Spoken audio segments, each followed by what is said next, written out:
days at the stick. From who's got it better than us to brick by brick. It's always the 49ers way, from off-season to game day. Yeah, we talk back. It's the 49ers Cutback.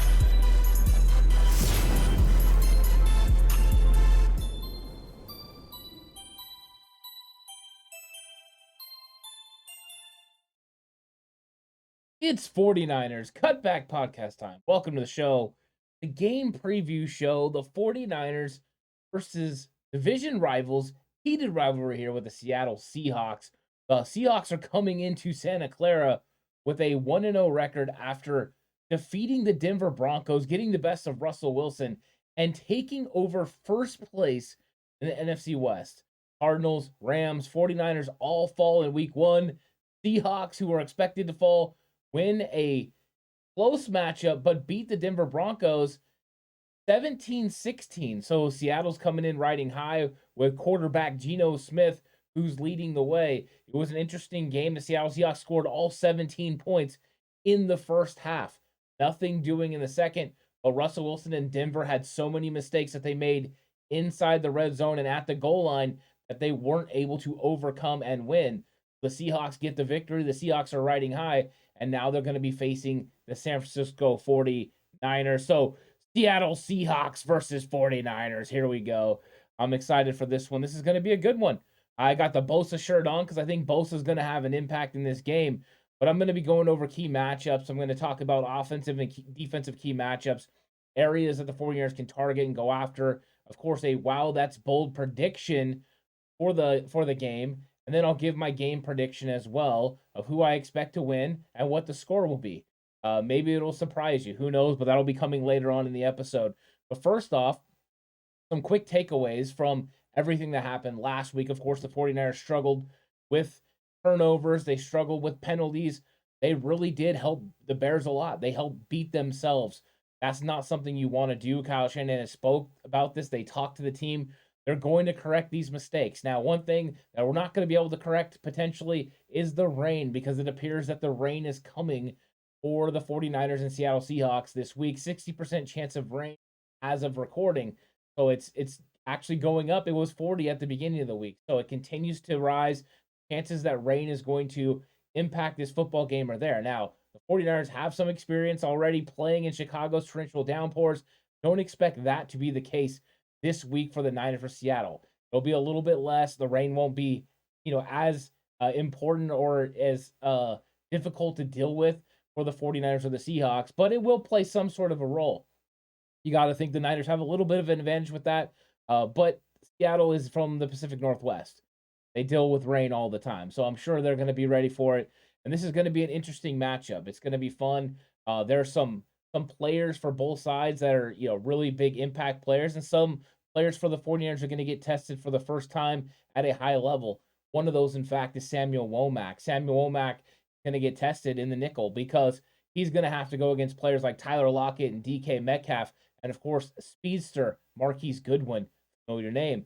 And I think that, that's going to be huge to watch. There's going to be a lot of key matchups in this game. I'm going to go over some of the player matchups that I'm most interested in, and then I'll get into my offensive key matchup for the game.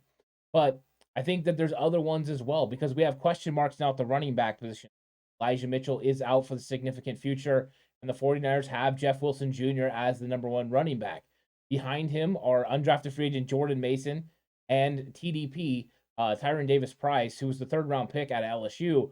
Both guys are physical, aggressive runners. They get downhill in a hurry. The only question marks have been that Kyle Shanahan said they're not doing the things without the ball right now. Of course, Jordan Mason was ahead in the special teams area. That's why he played and dressed against the Bears, or Tyron Davis-Price didn't even dress. So these guys are going to be asked to make an impact. And of course, the 49ers did sign former Indianapolis Colts and Houston Texans running back Marlon Mack. So Marlon Mack, don't know if he's going to have an impact on this game. My guess would be not, but there's no guarantees. You never know what Kyle Shanahan will do with a veteran running back, especially if the guy is able to pick up the system. Because if he does, he can make an impact on this team. He's a guy with 1,000 yards rushing in the NFL. Not an easy feat. And all the while, you have a wide back in Deebo Samuel that can add to your offense. But let's get into this offensive key matchup.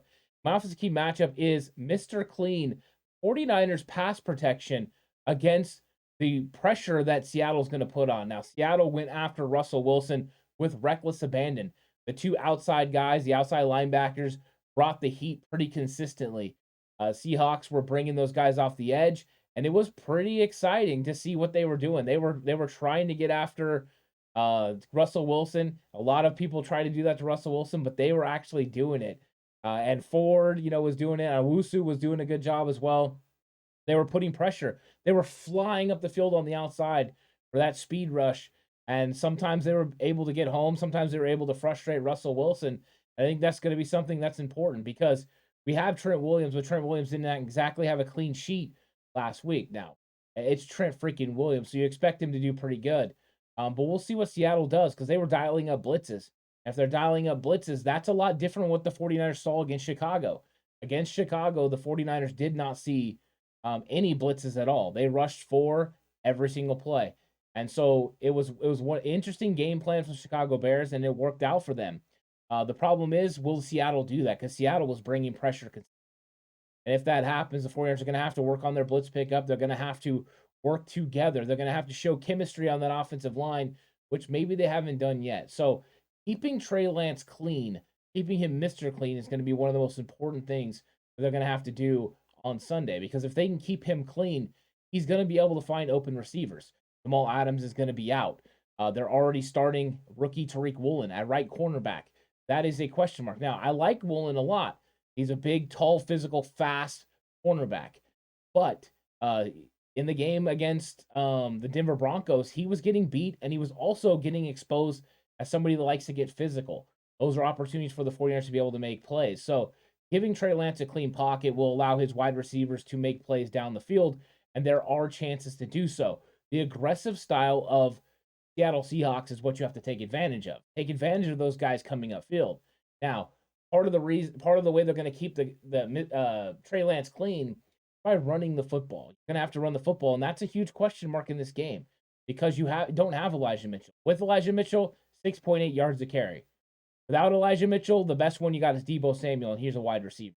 Deebo Samuel is 6.5 yards a carry. Jeff Wilson Jr. didn't have himself a fantastic game. He only had 2.9 yards a carry. Nothing to write home about. But when you look at it, you're going to have Jordan Mason, you're going to have TDP, and you're going to have Jeff Wilson Jr., and those guys are going to have to make an impact. Probably expect a little bit extra from Deebo Samuel than you saw last week. They've got to manufacture the run game. The way that the defensive ends are being so aggressive, and I say defensive ends, they're probably outside linebackers. It's a 3-4, so depending on what you call them. But I'm going to call them an edge rusher or defensive end for this one. The way that they were being so aggressive, they were allowing boots and read option plays to, be successful for Russell Wilson. That's an area where the 49ers can take advantage of. They can move the pocket. They can run play action, take that aggressiveness, use it against the Seattle Seahawks. Now, sometimes it's going to work out for Seattle. They're going to have big plays. And other times you're going to have opportunities to be able to slip a wide receiver or a tight end out and get them the ball as one of these guys are really too aggressive getting down the line of scrimmage to stop the run. It will be a point of emphasis for the Seattle Seahawks to stop the 49ers run game. So taking advantage of their aggressiveness should be one of Kyle Shanahan's number one goals in this game, and I think he can do it. You throw in the fact that, Mike McGlinchey is one of the better run blockers. Make sure that he can run block. If you're able to establish the edge against the Seattle Seahawks, there's a lot of room to be able to run. That's one thing about the 3-4. You have two inside linebackers. A lot of times those outside edge rushers and linebackers are on the line of scrimmage. You can knock them down. You can get outside. You can run that edge. Seattle Seahawks are going to probably employ a lot of 5-man fronts against the 49ers. But once you're able to get outside, you just have to locate the inside linebacker and the safety. Those are the guys to locate and then be able to make a move off of it. So the run game on the outside can be highly successful this week if the 49ers are able to execute at the point of attack. One thing that can help that is if George Kittle is capable and ready to play in this game. He would be a huge upgrade for the 49ers at tight end. Nothing against Tyler Kroft. He's just not George Kittle. Kroft played very well in week 1 against the Chicago Bears, and I would expect he would play just as well against the Seattle Seahawks. I think there's opportunities, especially with Jamal Adams not there. But having George Kittle in there is just an upgrade, and having those two guys together at times is a real upgrade. So the 49ers could use all hands on deck. Kittle could help with that, and if Kittle's in that position, I fully expect the 49ers to be able to get to the edge and run the football. they're able to get to the edge and run the football. That's going to create the play action pass that you want. And then the 49ers are going to be able to accomplish this key matchup, which is keep Trey Lance clean. Keep him clean in the pocket where he can deliver the football. And then when Trey has to extend plays, hopefully it's few and far between. That way he's taking less hits, taking the hits on the design run plays and not having to scramble as much. Extending plays and still being able to deliver the football is fine. You want that for Trey Lance. Those are the plays that Kyle Shanahan wants in his offense. Okay, it didn't work out. Now go make something happen. What you don't want is him to have to scramble 7, 8 times in this football game and take extra hits above what the run game was going to provide already. Trey Lance's ability to use his legs definitely helps the run game, and it's going to be used in this game for sure. Because when he lines up in a read option, he's reading that guy. If that guy stays put, he's going to create an extra lane for the running back to run the football. If that guy, that linebacker, goes down the line of scrimmage like I fully expect with the aggressive style in which they run, Trey Lance is going to be able to pull and get around the outside. The fact that Kyle Shanahan and Chris Forrester come up with very creative run game, this could be a week they use the aggressiveness of Seattle against them. Now, Seattle could push pause on the whole thing and say, we saw what the Bears did. We're going to make Trey Lance beat us. But something tells me Pete Carroll just likes being aggressive, and new defensive coordinator likes being aggressive as well. So that's what I expect for the 49ers offense. On defense, the defensive key matchup is the 49ers defense against Seattle Seahawks improv. The reason I say that, and the reason I put the full defense, is the defense had a problem handling improv plays last week.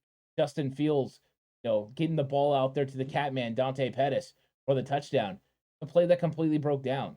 And when all hell breaks loose, where are you going to be? Where are you going to be located? They weren't with Dante Pettis, and he makes a big play for a touchdown. Another breakdown allows St. Brown to score a touchdown. So there's all kinds of stuff like that happened with Justin Fields at the helm, and Geno Smith is fully equipped to be able to move around in the pocket, extend plays, and run if necessary. So Seattle's improv is actually what caused them to get touchdowns in this game against the Denver Broncos. First touchdown of the game to Disley. A complete breakdown after Geno Smith gets past a blitz. A linebacker comes right up the middle, has Geno Smith dead to rights. Smith sidesteps him and climbs the pocket. As he does, 3 defenders want to engage with Geno Smith, and he throws the ball over the top for a touchdown.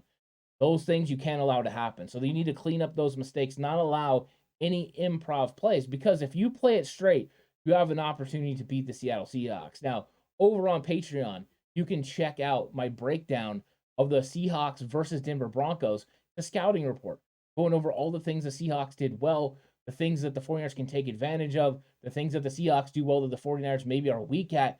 I'm going to go through all of that. And one thing, I'll give you guys a little bit of a tidbit here that I noticed was that the Denver Broncos made some adjustments from first half to second half that definitely slowed down the Seattle Seahawks offense. They went to a 5-man front or a bear front, and they pretty much played 2 deep and just said, okay, Geno, locate a receiver underneath, and then they squatted on all those routes. It was a very, very good game plan. I really liked it. I'm going to break down all that video over on Patreon. So if you're not a part of the Patreon, go check it out. You're going to want to see that. It's a good breakdown. It's a fun way to look at football, give you X's and O's advantage when you're watching on Sunday. So that's one of the things the 49ers defense has to do. They know what Seattle does well. Seattle's formations, there's not a whole lot of creativity there. They run diamond, they run trips, they run spread, which is great. They have running back Rashad Penny. He's got a lot of speed and a lot of ability. Hasn't proved it a lot in this league yet. But then they also got Travis Homer as well, and they'll put them both out there in certain sets. So it's something interesting to watch from Seattle. Now, part of the improv is making sure that you're going to get home. 49ers have, elevated and promoted Kamoko Toure, another guy that is a good pass rusher that could possibly get home. Only able to get home twice against Justin Fields. Do you have as many concerns about Geno Smith getting outside the pocket and creating? No, I think it's a little bit lesser of that. Are you going to be, last week the 49ers had to pretty much bull rush consistently to make sure they kept their pass rush lane integrity and making sure that Justin Fields couldn't run. You can take more chances against Geno Smith. You are going to be able to get up the field, rush him fast, and create pressure. If you couple that with a D'Amico Ryans disguise coverage, you don't have to do it all the time, but if you disguise him here and there, you can create opportunities just like they did with the robber play from Talanoa Hufanga last week against Justin Fields. Those kind of things are going to be part of the equation for the 49ers defense. It's all about being aggressive at the right times. You have the corners already. Charvarius Ward and Emmanuel Mosley pretty much went untested against Chicago. When they did try to take a chance at Charvarius Ward, he absolutely locked it down. So where are the weaknesses of the 49ers secondary? Got to be Tayshaun Gibson and Talanoa Hufanga. Confusing them is the main goal. Hufanga struggled a little bit in losing guys when plays broke down. That is a goal for the 49ers to be able to fix that. I'm sure Hufanga will. He's just one of those players that learns from mistakes. Also, cleaning up penalties. The 49ers clean up their penalties and don't allow Seattle cheap third down conversions. They're going to be off the field so much, it's going to give more opportunities to Trey Lance in this offense. So that's why it's all about team defense this week, about playing together, all three levels playing in unison together like they did early in the Chicago game. If they do that, they're going to be able to shut down the Seattle Seahawks offense. If they don't, Seattle's going to come up with some of these improv plays that can make things happen. That's when it gets nervous. It was the Russell Wilson kind of thing that happened for years. Those are the things that make you nervous about Seattle Seahawks. And for whatever reason, when Pete Carroll's the coach, magic will sometimes happen. It doesn't matter who the quarterback is. Something weird is bound to happen. You don't know what's in that gum, but you just never know how these guys are going to respond. So 49ers need to make sure they clean up all the mistakes, play sound football, be in the right spots at the right time, do your job. That's what's important for this defense. And I'm hoping this defensive line is going to get after it a little bit more than they did against Chicago. Early on, they were absolutely tough to deal with. Later on, not so much. Now, Seattle's offensive line, if you look at it from top to bottom, it doesn't sound, crazy good. They got Charles Cross at left tackle. They got Damian Lewis at left guard. Center is Austin Blythe. Right guard is Gabe Jackson. I like Gabe Jackson a lot. And right tackle, Abraham Lucas. Young guy has been very equipped and done a very good job. And they handled themselves pretty good against Denver. There were times they were 5-on-5 against the Denver Broncos, and they won and gave Geno Smith clean pockets. This front line for the 49ers cannot allow that to happen. Now, how many times will the 49ers bring 5? Probably a lot less than the Denver Broncos did.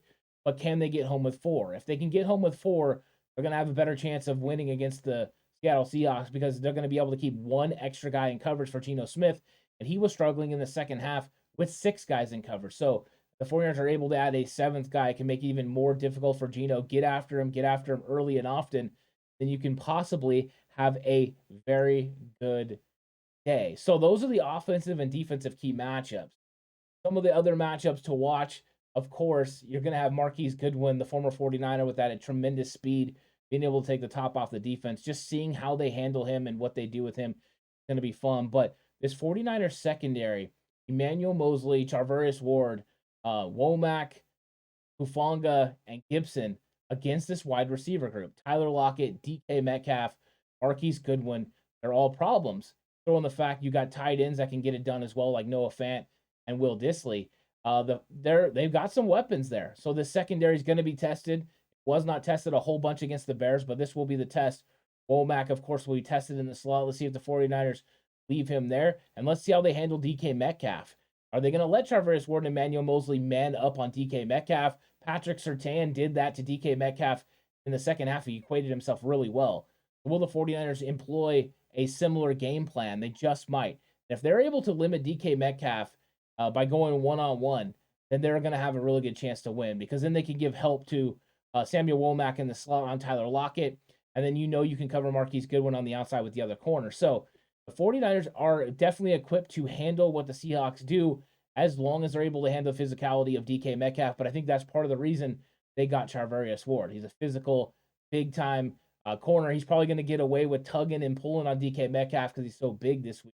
But I think that's going to be a fun matchup to watch. And if this front seven can stop the Seahawks run game, struggled a little bit against Denver. Going to give the 49ers a lot of opportunities for 3rd and long where they can let this defensive line pin their ears back and go without the penalties. I just don't think Seattle's going to be able to convert too many first downs and be able to create too many opportunities for them to score. I thought that Denver Broncos really shot themselves in the foot with a lot of times with turnovers, of course, red zone turnovers with penalties. It was eerily similar to what the 49ers did in Chicago. If the 49ers duplicate their performance from Chicago, they will not beat the Seahawks. If they play a clean game, they can definitely beat the Seahawks because they have a better roster top to bottom. But the Seahawks are a young team, got a lot of capable players. They're going to be hungry. Anytime you're in a rivalry game like this, You never know what's going to happen. You throw in the little bit of mixture of weather, and all of a sudden the ball could slip out of your hands. So I think it's going to be one of those ones where the 49ers are going to look to come in, play sound offense and defense, run the football, let play action develop off that. And then on defense, just play team defense. Go ahead and try to get home with 4, confuse Geno Smith on the outside with the coverage. I think that is your way to beat the Seattle Seahawks, but it's not going to be easy. And now it's time for me to go bold with my wow, that's bold prediction.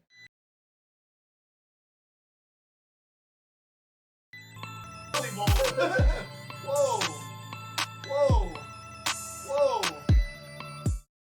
Wow, that's really bold. And my wow, that's bold last week did not come true. On defense, I predicted the 49ers would get 5 sacks against Justin Fields. It started out pretty good, but they were not able to maintain, so I was wrong on that prediction. I did say that the 49ers run game was going to do very well last week, run the ball a lot, and they did. It did not equal a win, though. So let's see what I come up with this week for the wow that's bold. My wow that's bold is going to be pretty simple. I believe this 49ers defense is going to force 2 turnovers in this game, and both of those touchdowns, this is where the offensive one comes in, are going to equal points for the 49ers. I think the 49ers are going to get points off turnovers this week. It's going to be huge. So my offensive wow that's bold is that the 49ers convert on these turnovers that the defense gets for them.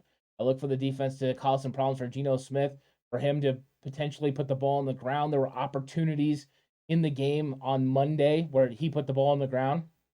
Wasn't always capitalized on by Denver. So the turnovers are going to be there, and I think the 49ers are going to take advantage of it this week.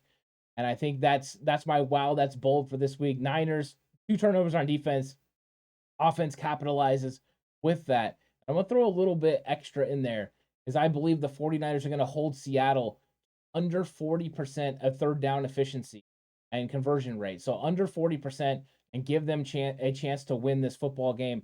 That's what it's about, getting off the field on third down. Now, as far as my game prediction for this football game, it's tough, but I've watched a lot of film of Seattle. I've watched a lot of film of the 49ers for Chicago, and I've come to the conclusion that if the 49ers can get the run game going on the outside, which is going to be available with the way that these outside linebackers rush the passer and want to get upfield or go down the line of scrimmage with a lot of aggressiveness, that Kyle Shanahan and Chris Forster are going to come up with a game plan that takes advantage of Seattle Seahawks aggressiveness, is able to pull, able to get outside with pitch plays, use Jawan Jennings to kick these guys down and create lanes and voids for these running backs to be able to run the football, including Deebo Samuel. I think also Trey Lance will be big in the way the 49ers use the run game and are using his legs as well. I think the 49ers get it done, but I think it's going to be tight. I think the 49ers win this game 23-17. I think that the turnovers end up being huge for the 49ers.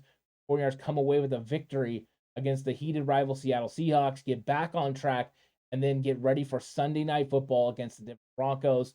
It won't be an easy game. 49ers have to work through some things. I think they do in this game. I think we see a little bit of an emergence from the young running backs for the 49ers. Deebo Samuel takes over for a little bit.